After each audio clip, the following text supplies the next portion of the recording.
So as some of you may know, this really isn't the main focus of my channel, but I like to do a video about this here and there. That's being child-free, which for those of you who don't know what that is, that means I do not want kids that are biologically mine. I do not want to adopt, and I will never date a man that has children either. Now, of course, some of my detractors may say, the lady doth protest too much, but whatever, fuck you, I can make whatever content I want. Especially considering that I'm a woman of good childbearing age living in the deep south. I get that a lot. So with that being said, this video is about my personal, it's not all of them, obviously, or the general voted. No one voted on this. This is just me. My top 5 favorite bingos.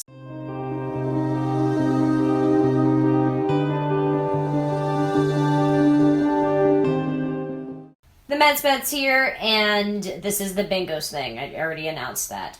If you don't know what a bingo is, it's pretty much when a person who has kids, or a person who wants kids, or a person who normalizes the idea of having kids gives you shit about not wanting kids. They do this in the form of questions. Most of them are patronizing. Sometimes it's statements. But like I said, I'm going to tackle my 5 personal favorite ones and my counters to those question statements. So with that being said, number 1. Who will take care of you when you're older? This is a great one that I like because one of the biggest criticisms of people who identify as child-free is that we're selfish. Yep, we're all just practically sociopaths, and we all live in these nice little lofts in liberal cities, and we sip wine and go to art galleries and buy expensive vases and go on fancy vacations. That's all of us. We literally all constantly do that. No. Look, I'm not going to deny that there are selfish reasons for not having kids, but there are also selfish reasons for having kids.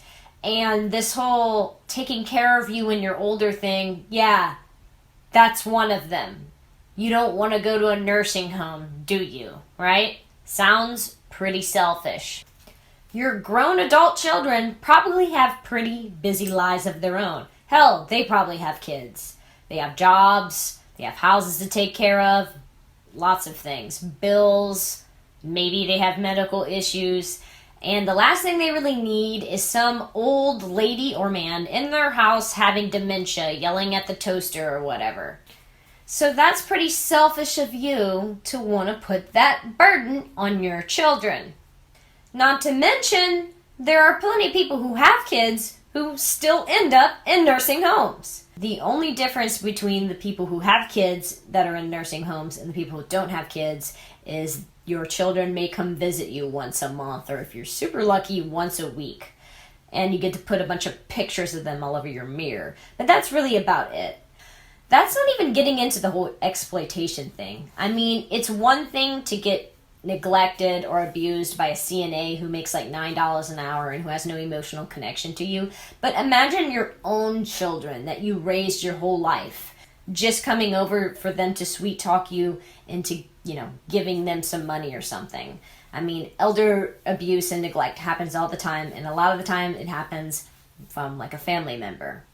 So even if I do end up making it to an old age and I end up in a nursing home, that's not a good reason to have kids.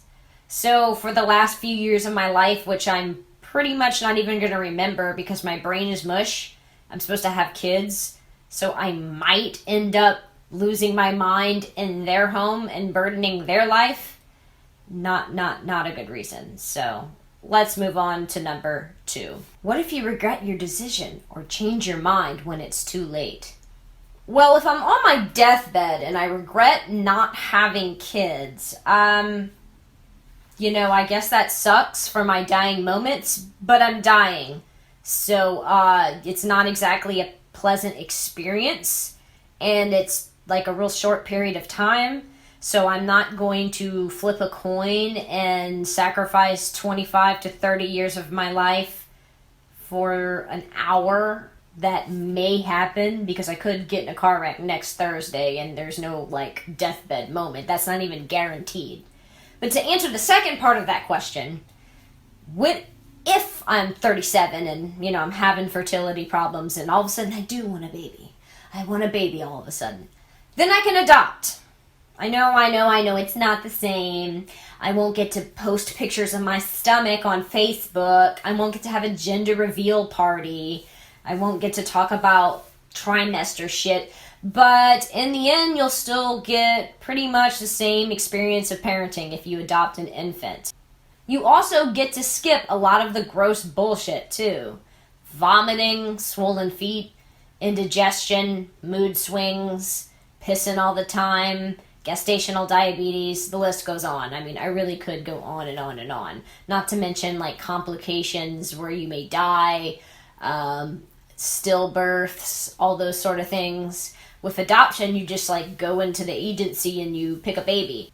Now, I know it's a little bit more complicated than that, and there's a lot of paperwork and all that kind of bullshit. But point being is, it's not physically painful, and you can even pick the gender of the baby. Well, I guess they pick their own gender later on, but let's not get into that with this video, shall we? Point is, I can't speak for other people. Some people claim to be child-free in their late teens and their early 20s, and then the biological clock hits and they want to have kids. That's them. I've consistently felt since about the age of 16, 17 that I don't want kids, and that has not budged at all.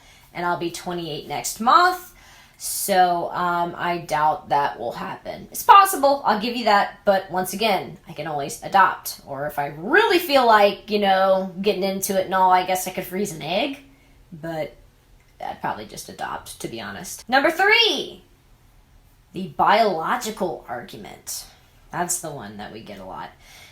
The only objective point of life is to create more life. That's what I'm told. That's when the scientific logic type people want to get you.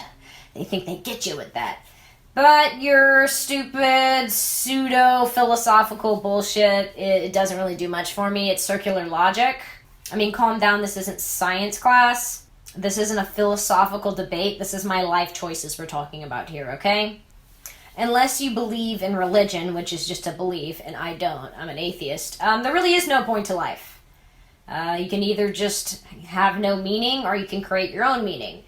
And my personal philosophy, not really a philosophy, but my personal, like my elevator speech, my point of life is to maximize pleasure and joy, minimize pain and stress. So having a child will not do that, I'm afraid. I think it will do quite the opposite of that. Now, some will say that if everyone were like me, then the world would die out, which I agree is probably not a good idea. But fortunately for the planet, most people do want kids. I tried to look up a hard statistic of child-free individuals, but I failed at it. I've been out of college for like 5 years, so, you know. But, yes, I can say with confidence that most people want kids, or most people end up having kids. About a year ago, you would have seen me saying that the world is overpopulated, and I'm actually doing the world a favor by not having kids, but actually it turns out that that really isn't the case. First world countries are actually having a decreased birth rate. But still, I really can't see that as a negative when we have 7 billion plus people on the planet, finite resources, climate change, all that kind of stuff. If there is a small, obscure subset of the population that is voluntarily childless, I say good for them. The point of the child-free movement isn't to recruit more people, it's to be accepted and not stigmatized for the choices that we make. So yes, it's probably a good idea for people to reproduce. I'm not denying that. However, since we're talking about biology, let's talk about passing down bad genetic traits. I, myself, have a cornucopia of mental illness problems. Nothing super bad, but I do have panic disorder, generalized anxiety disorder, and I have periods of major depression. My husband also has ADHD, depression, and I guess a mild case of anxiety. His isn't nearly as bad. and he had some substance abuse problems in the past. But still, that is said to be genetic as well. So it probably wouldn't be a good idea for us to reproduce, let's just spread the good genes. Am I getting into the eugenics stuff too much? Sorry, I apologize. But the last thing I'll say concerning this argument is a lot of people seem to bring up the fact that generations and generations and generations of people over the past 1,000 years have reproduced, and they have gone all the way down to you, and you just end it. To which I say, who gives a fuck? I don't really have that much connection to someone just because we come from the same bloodline. I tend to value relationships with people that I know and that I have things in common with and that I have memories with, not just because we have some DNA in common. All those ancestors, they're dead. I don't really care. So, fuck them. Number 4. Perhaps the most condescending one of them all. Well, unless you think the biological one. That one's condescending in a different type of way. But yeah. You don't know what love is until you have a child. To me, this one's just kind of depressing, to be honest. It leads me to believe that people who have kids have these, really empty, terrible lives and horrible relationships. I mean, don't you love your friends and your family? Because I do. I love my family. Like I said, I love my husband. I love my cats. I love my friends. I love a good Xanax after a bad day. I love the show Tim and Eric. I love gardening. I love just watching YouTube videos. There's lots of things I love. I experience love all the time. And if you want to talk about the love between a mother and a child, I had a mother. So yes, I've experienced that as well. Yes, I only experienced the child part, but I've been a part of that bond. And though it's interesting and different than most bonds, and yes, I don't have the view of the other end, okay? That's just one type of love. One experience in life I will never have. Just like the experience of performing a life-saving heart surgery on a patient, because I'm not a doctor. I'm sure that's a beautiful feeling to know that you personally worked for hours and hours and hours, and now a person is alive.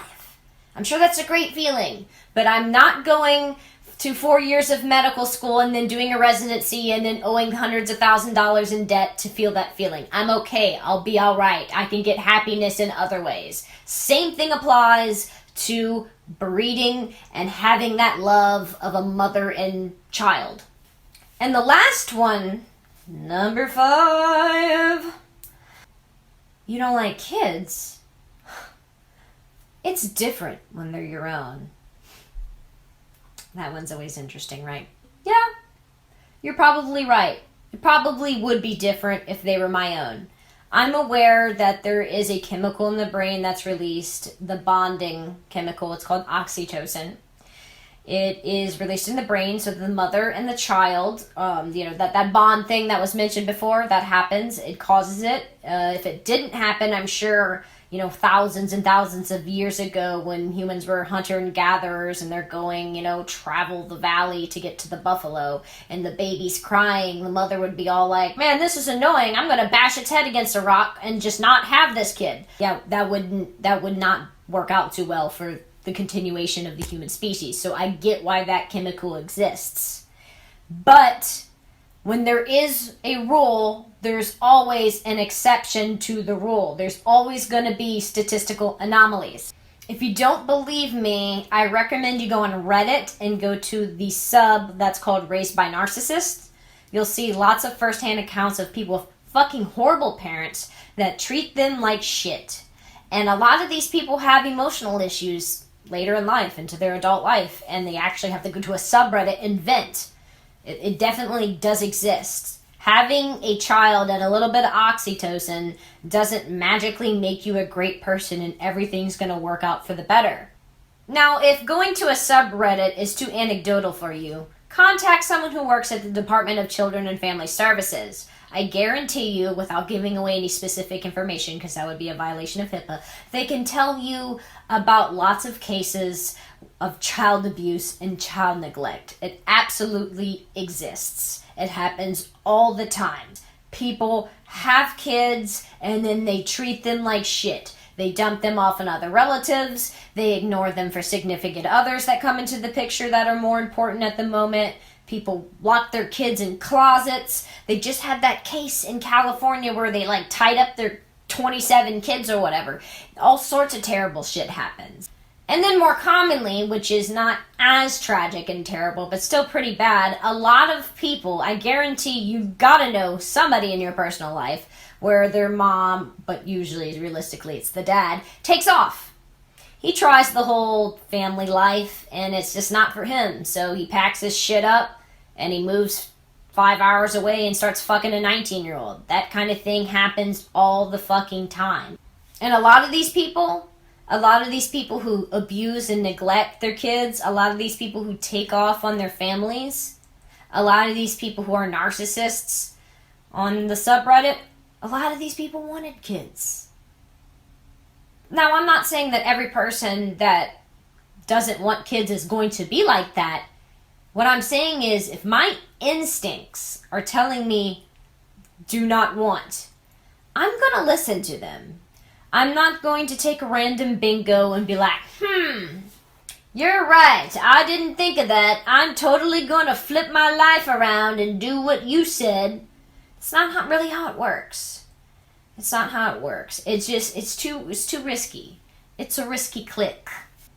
Also, having a child, when you have a kid, it does not exist in a vacuum.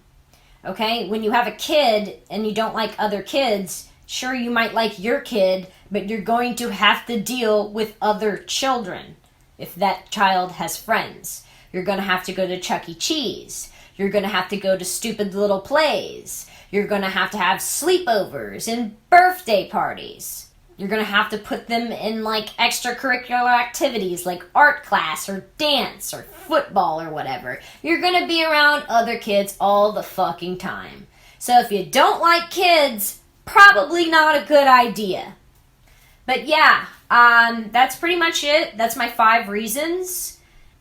So if you enjoyed this video, I recommend you click the like button, subscribe to my channel. I don't always do child-free content, but you may like the other stuff I do. I have the satire, political stuff. But yeah, share because I need more exposure. Help a brother out, yo. But yeah, the meds peds. I'm out.